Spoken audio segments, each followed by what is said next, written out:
আসসালামু আলাইকুম ব্যারিস্টার হাসান। ওয়ালাইকুম আসসালাম। আপনাকে ধন্যবাদ জানাই। এর আগে বেশ কিছু ভিডিওতে বিস্তারিতভাবে আপনি আমাদেরকে জানিয়েছেন কি কি রুলস আজ অর্থাৎ 22 জুলাই 2025 থেকে কার্যকর হতে যাচ্ছে। আপনি যদি ঠিক এই রুলসগুলো আরেকবার একটু রিক্যাপ করে বলেন অ্যাকচুয়ালি কি কি রুলস আজ থেকে আমরা ফেস করতে যাচ্ছি। ধন্যবাদ ব্যারিস্টার রাহা।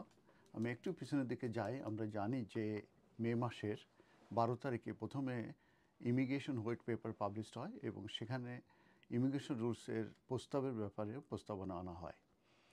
এরপরে আমরা 1 জুলাই 2025-এ আমরা দেখতে পাই changes to the immigration rules, এটা পাবলিশড হয় এবং সেটি মূলত এই যে ইমিগ্রেশন হোয়াইট পেপারের যে প্রস্তাবগুলো ছিল সেই প্রস্তাবের স্কিল ওয়ার্কারের উপরে যে প্রস্তাব সেইটার প্রস্তাবের কিছু প্রস্তাবনা যেটা ইমপ্লিকেশনের কথা বলা হয়, যেটা 1 জুলাই 2025-এ এবং বলা হয় যে সেগুলি ইফেক্টিভ হবে ফ্রম 22 জুলাই 2025-এ, যেটা হচ্ছে আজকে। তো যে পরিবর্তনগুলো আজকে থেকে হতে যাচ্ছে সেইগুলো নিয়ে আপনাদের সামনে আবার এলাম। আমি এই সংক্রান্ত ব্যাপারে অনেক ভিডিও দিয়েছি, তো আবারও আপনাদেরকে একটু রিমাইন্ডার দিই এবং আপনারা রিফ্রেশ থাকেন যাতে করে আপনার ভবিষ্যতে এই ব্যাপারে যে কোনো সিদ্ধান্ত নিতে আপনাদেরকে যাতে এই আমার ভিডিওটা হেল্প করে, অথবা আপনারা শেষ পর্যন্ত ভিডিওটা দেখবেন। প্রথমে হচ্ছে যে স্কিল ওয়ার্কারদের যে থ্রেশহোল্ড আছে অফ দ্য স্কিল ওয়ার্কার, সেটা মূলত ইনক্রিজ হতে যাচ্ছে, যেটা এই মুহূর্তে আছে লেভেল আরকিউএফ লেভেল 3, সেটা ইনক্রিজ হয়ে যাবে bachelor's degree or RQF level 6। এরপরে যে স্যালারি থ্রেশহোল্ড যেটা এটা ইনক্রিজ হতে যাচ্ছে, যেটার বেসিক স্যালারি এই মুহূর্তে 38,700, এটা বেড়ে হয়ে যাবে 41,700। আর ট্রানজিশনাল অ্যারেঞ্জমেন্টের কথা বলা হয়েছে যে যারা অলরেডি ইউকেতে এই স্কিল ওয়ার্কার ভিসায় আছে তাদের জন্য কোনো সমস্যা হবে না। তারা যে লেভেলে আছে, তারা যদি লেভেল 3 থাকে, লেভেল 3, 4-এ থাকলে, 5-এ থাকলে, তারা যে লেভেলে আছে, যেভাবে আছে সেইভাবে তারা কন্টিনিউ করতে পারবে।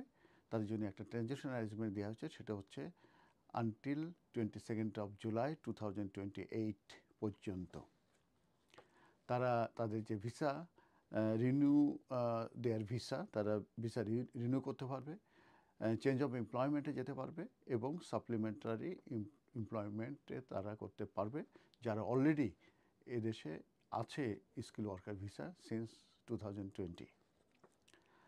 তবে এটা বলা হয়েছে যে এই যে যে যে ট্রানজিশনাল অ্যারেঞ্জমেন্ট, এটা কিন্তু ইনডেফিনিট পিরিয়ডের জন্য নয়, এটা তারা টাইম টু টাইম রিভিউ করবে। এরপরে আরেকটি পরিবর্তন যেটা আজকে থেকে ইমপ্লিকেশন হচ্ছে 6135, 6136, যেটা হচ্ছে কেয়ারার ভিসা এবং সিনিয়র কেয়ারার ভিসা, যেটা ওভারসিজ থেকে আনা বন্ধ হয়ে যাচ্ছে, সেটা আজকে থেকে ইমপ্লিকেশন হচ্ছে। এবং এটা কারণ আমরা জানি যে ওয়াইড স্প্রেড যে অ্যাবিউজ হয়েছে এই দুইটা রুটে, এক্সপ্লয়টেশন হয়েছে এবং নন কমপ্লায়েন্স হচ্ছে এই সেক্টরে, সেই কারণে।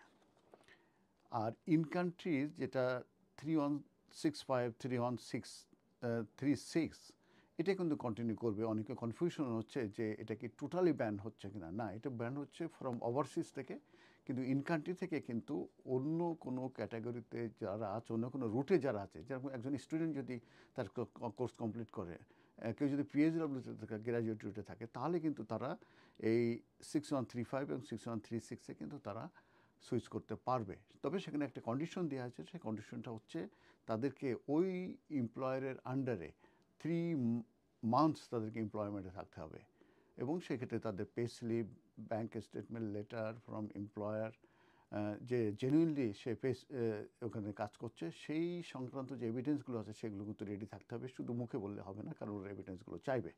অতএব ইন কান্ট্রি থেকে 6135, 6136-এ অন্য রুট থেকে কিন্তু সুইচ করতে পারবে। এরপরে যেটা আছে যে দুইটা মূলত লিস্ট তৈরি করা হয়েছে, কারণ এই এই চেঞ্জের কারণে প্রায় ইন বিটুইন 100 থেকে 180 অকুপেশন কোড তারা কিন্তু বাদ দিয়ে দিয়েছে। তো যে কারণে আজকে থেকে তারা দুইটা লিস্ট ফলো করবে। একটা হচ্ছে new temporary shortage occupation list, আর আরেকটি হচ্ছে এক্সপান্ডেড ইমিগ্রেশন স্যালারি লিস্ট। এটা কিন্তু বিলো আরকিউএফ লেভেল 6, অতএব বিটুইন 3 অ্যান্ড 5 এর ভিতরে যারা জব মানে পেতে চান এইখানে, তাহলে কিন্তু এমপ্লয়াররা তাদেরকে কিন্তু হায়ার করতে পারবে। তবে সেখানে বলা হয়েছে যে এই যে দুটা টেম্পোরারি শর্টেজ অকুপেশনের এক্সপান্ডেড ইমিগ্রেশন স্যালারির কথা বলা হয়েছে, সেখানে 180 প্রিভিয়াস যে অকুপেশন কোডগুলো ছিল, রোলগুলো, সেগুলো কিন্তু ডিলিট হয়ে গেছে, অতএব এখন কিন্তু শর্ট হয়ে গেছে। এবং সেখানে বলা হচ্ছে যে 31 ডিসেম্বর 2026 পর্যন্ত এটা থাকবে এবং এটার উপরে টাইম টু টাইম তারা রিভিউ করবে।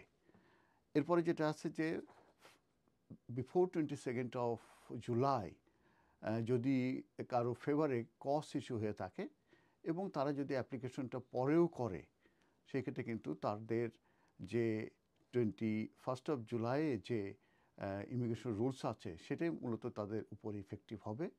এবং সেই কারণে তারা মূলত বিফোর 22 জুলাইয়ের যে রুলসটা, সেটাই তাদের জন্য অ্যাপ্লিকেবল হবে। দ্যাট মিনস তারা ওল্ড যে রুলস সেটার আন্ডার পড়বে। এই ছিল মোটামুটি আপনার, আমি সামারিগুলো বললাম, এছাড়াও এর ভিতর অনেক কিছু আছে। তো আমি অনেকগুলো ভিডিও দিয়েছি, আজকে এই ভিডিওটা দেওয়ার উদ্দেশ্য হচ্ছে যে এটা জাস্ট একটা সামারাইজ করা। অনেকে কনফিউশন হচ্ছে যে 6135 টোটালি বন্ধ হচ্ছে কিনা, যেটা আমি বলেছি না, ইন কান্ট্রি কিন্তু আছে, অন্য ক্যাটাগরিতে আসতে পারবে। তারপরে অনেকে মনে করছে যে স্টুডেন্ট কিংবা কোর্স কমপ্লিট করলে কিংবা গ্র্যাজুয়েট তাদের কোনো অপশন থাকছে কিনা, সেটা কিন্তু থাকছে, সব কিছু কিন্তু থাকছে, কিন্তু এটা টাইম লিমিটেডের জন্য থাকবে। অতএব আপনারা এ ব্যাপারে যে কোনো পদক্ষেপ নেওয়ার সময় আপনারা কিন্তু যে কোনো এক্সপার্ট লয়ার কাছে যান। বিশেষ করে কস্টে কিন্তু স্যালারি কিংবা জব ডেসক্রিপশন কিংবা অন্যান্য যে কোশ্চেনারি থাকে, এগুলো যদি সঠিক না হয়, সেক্ষেত্রে কিন্তু আপনাদের ভিসাটা কিন্তু রিফিউজ হয়ে যেতে পারে। ধন্যবাদ।